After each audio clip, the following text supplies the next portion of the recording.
અમેરિકાની અને આખી દુનિયાની સૌથી મોટી રિટેલ ચેન ગણાતી વોલમાર્ટે એક એવી ભૂલ કરી છે જેના કારણે હવે તેણે પોતાના ડ્રાઈવરને $34 મિલિયન એટલે કે $3.40 કરોડ વળતર ચૂકવવું પડશે.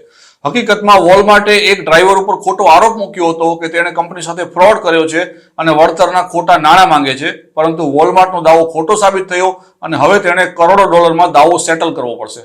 મૂળ વાત એ છે કે ફોન્સેકા નામનો કર્મચારી વોલમાર્ટમાં કામ કરતો હતો ત્યારે એક ટ્રક રિવર્સમાં આવ્યો અને તેને ઈજા થઈ ગઈ. ત્યાર પછી તેણે વળતર માટે કેસ ફાઇલ કર્યો કારણ કે કંપનીની પોલિસી પ્રમાણે તેને વળતર મળી શકતું હતું. ફોન્સેકાએ એટલા માટે વળતર માંગ્યું કારણ કે ડોક્ટરોએ તેને સલાહ આપી હતી કે હવે તે પહેલાની જેમ ડ્રાઇવિંગ નહીં કરી શકે. ત્યાર પછી વોલમાર્ટે આ કર્મચારીની જાસૂસી શરૂ કરી, તેના ઉપર વોચ રાખી અને જોયું કે ફોન્સેકા તો પર્સનલ કાર ચલાવતો હતો. આ કારણથી તેણે તેને જોબમાંથી કાઢી મૂક્યો અને તેના ઉપર ફ્રોડનો કેસ કર્યો. પરંતુ ફોન્સેકાએ સાબિત કરી દીધું કે તેને માત્ર કોમર્શિયલ વાહન ચલાવવાની મનાઈ હતી, પર્સનલ કાર તો તે ચલાવી શકતો હતો. તેથી કંપનીએ તેને વળતર ન આપવું પડે તે રીતે તેની સામે બહાનું કાઢીને કાઢી મૂક્યો હતો અને હવે કેસ સાબિત થઈ ગયો છે. કંપનીએ તેને વળતર ચૂકવવું પડશે. કેલિફોર્નિયાની સુપિરિયર કોર્ટમાં આ કેસ દાખલ કરવામાં આવ્યો હતો અને જેમાં જણાવાયું છે કે જેસસ ફોન્સેકા નામના ભૂતપૂર્વ વર્કર અને ડ્રાઈવરને ડેમેજ બદલ $2.5 કરોડ અને વાસ્તવિક ડેમેજ બદલ $97 લાખ ચૂકવવા પડશે. કુલ મળીને વોલમાર્ટે $34 મિલિયન ચાંદલો કરવો પડશે. ફોન્સેકા 14 વર્ષથી વોલમાર્ટમાં નોકરી કરતો હતો અને તેની સામે અગાઉ કોઈ ફરિયાદ ન હતી.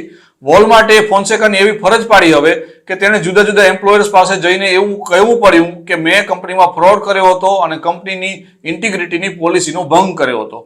વોલમાર્ટે આવું શા માટે કર્યું? તો વાસ્તવમાં આ ડ્રાઈવર ઇજાગ્રસ્ત હતો અને સાજો થાય તે પહેલા તે જોબ ઉપર પાછો આવી જાય અથવા તો તેને કાઢી મૂકવો પડે એટલા માટે વોલમાર્ટ તેના ઉપર દબાણ કરતી હતી. કંપની ઈચ્છતી હતી કે તે ભલે ઇજાગ્રસ્ત હોય છતાં કામ ઉપર આવી જાય અને જો તે વાંધા ઉઠાવે તો તેને આસાનીથી નોકરીમાંથી કાઢી શકાય. તેથી જેથી કરીને તેને વળતર ઓછું આપવું પડે.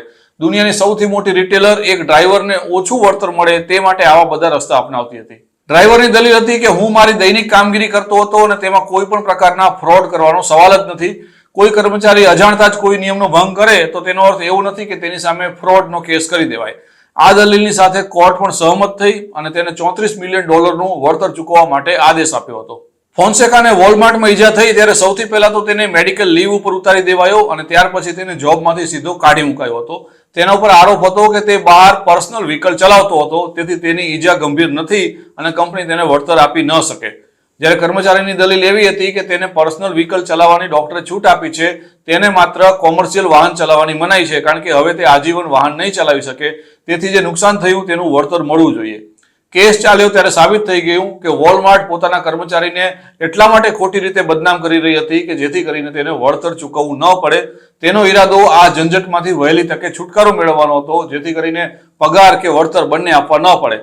પરંતુ કોર્ટમાં ડ્રાઈવરે એવા સોલિડ પુરાવા રજૂ કર્યા કે વોલમાર્ટનું ગુમાન ઉતરી ગયું અને હવે ઉપલી કોર્ટમાં પણ કંપની જવાની છે. ત્યાં પણ જો ડ્રાઈવરની ફેવરમાં ચુકાદો આવશે તો કંપનીએ $1 કરોડ ચૂકવવા પડશે.